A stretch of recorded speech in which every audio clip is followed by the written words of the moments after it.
সাকিব আল হাসানের বাংলাদেশ ক্রিকেটকে যতটা দরকার, বাংলাদেশ ক্রিকেটের সাকিব আল হাসানকে তার থেকে বেশি দরকার। সাকিবকে জাতীয় দলে ফিরিয়ে আনার খবর চাউর হতেই ঢাকা পড়ে গেছে বাংলাদেশের বিশ্বকাপে না যাওয়ার বিষয়টা। সাকিবের সমর্থকদের পুনরুজ্জীবিত করতে পারলে দুঃসময়ে বিসিবি তথা বাংলাদেশ ক্রিকেটেরই লাভ। ২০২৪ সালের গণ অভ্যুত্থানের পরবর্তী প্রেক্ষাপটে সাকিবের অনুপস্থিতি এবং বোর্ডের সাথে তার দূরত্ব দেশের ক্রিকেট অনুরাগীদের মধ্যে এক ধরনের আস্থার সংকট তৈরি করেছিল। এছাড়া বর্তমান পরিস্থিতিতে বিশ্বকাপে না যাওয়ার মতো সিদ্ধান্ত সেই পরিস্থিতিকে আরও তীব্র করেছে। বিসিবি এখন সাকিবকে ফিরিয়ে সেই সংকট কাটিয়ে ওঠার ইঙ্গিত দিচ্ছে। সাকিব দেশসেরা ক্রিকেটার, এটা নিয়ে কারো বিন্দুমাত্র সন্দেহ নেই। তাকে দলে অন্তর্ভুক্ত করতে পারলে বোর্ড তাদের ইমেজ অনেকটাই ফিরে পেতে পারে। বর্তমানের অস্থিতিশীল পরিস্থিতিতে সাকিবের উপস্থিতি ড্রেসিং রুমে যে মানসিক স্বস্তি এবং আত্মবিশ্বাস ফিরিয়ে আনবে তা এই মুহূর্তে ভেঙে পড়া একটি দলের জন্য অত্যন্ত জরুরি। সাকিবকে ফিরিয়ে আনার মাধ্যমে তার জনসমর্থনও বিসিবি তথা দেশের ক্রিকেটের কাজে লাগতে পারে। কারণ হাজারটা সমালোচনা থাকলেও সাকিব আল হাসানের জনসমর্থনের কমতি নেই। সাকিব দেশে না থাকলেও গ্যালারিতে তার নামে স্লোগান হয়, তার নামের ব্যানার আসে। ভিন্ন রাজনৈতিক মতের মানুষজনও সাকিবের প্রতি সম্মান জানায়। এমনটা দেশের আর কোনো ক্রিকেটারকে নিয়ে হয়নি। ফলে সাকিব জাতীয় দলে আসলে সেই সমর্থকরা নতুনভাবে দেশের ক্রিকেট নিয়ে আগ্রহী হবে। সাকিবকে ফেরানোর ফলে বিসিবি ও দেশের ক্রিকেটের লাভ যে বহুমাত্রিক তাও অস্বীকার করার উপায় নেই। জাতীয় দলে সাকিবের কোনো বিকল্প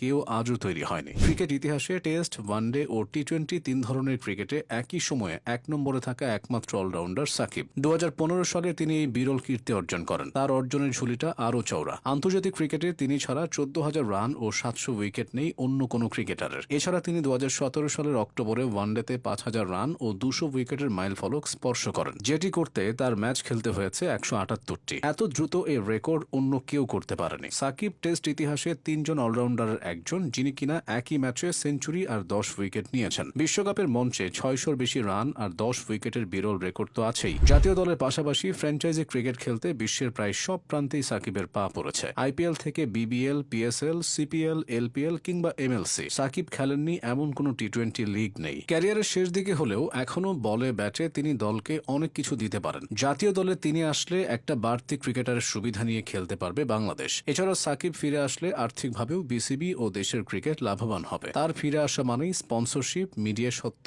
এবং আন্তর্জাতিক ক্রিকেটে বাংলাদেশের ব্র্যান্ড ইমেজ আরও উজ্জ্বল হওয়া। তাছাড়া দলে থাকা তরুণ ক্রিকেটারদের জন্য সাকিবের সান্নিধ্য একটি বড় পাওয়া হবে। এখনও অনেক ক্রিকেটার উঠে আসছেন যারা জীবনে একবারের জন্য হলেও সাকিবের সাথে খেলতে চান। তারা সেই সুযোগ পাবে। ২০২৪ সালের ৫ আগস্ট আওয়ামী লীগ সরকারের পতনের পর ওই সরকারের সংসদ সদস্য সাকিব আর দেশে ফিরতে পারেননি। দেশের মাঠে দক্ষিণ আফ্রিকার বিপক্ষে টেস্ট খেলে আন্তর্জাতিক ক্রিকেটকে বিদায় জানানোর কথা ছিল তার। সেই ম্যাচ খেলতে তিনি দেশে আসতে পারেননি। সেই থেকে সাকিবের ক্যারিয়ার অনিশ্চয়তার দোলাচলে দুলছে। পরবর্তীতে নানা সময়ে বিভিন্ন সাক্ষাৎকারে তিনি বলেছেন, দেশের মাঠ থেকেই তিনি ক্রিকেট ক্যারিয়ারের ইতি টানতে চান। সাকিবের ফেরার সম্ভাব্যতা নিয়ে নানা সময়ে বিসিবির কাছে নানা প্রশ্ন করা হয়েছে, তবে সাম্প্রতিক সময়ে সে আলোচনা ছিল না একদমই। কিন্তু এমন এক দিনে সাকিবকে ফেরানোর সিদ্ধান্তের কথা জানানো হলো যেদিন টি-20 বিশ্বকাপ থেকে আনুষ্ঠানিকভাবে বাংলাদেশকে বাদ দিয়ে স্কটল্যান্ডকে নেওয়ার কথা জানিয়েছে আইসিসি। তাই প্রশ্ন উঠছে, দুঃসময়ে কি সাকিবকে প্রয়োজন বিসিবির?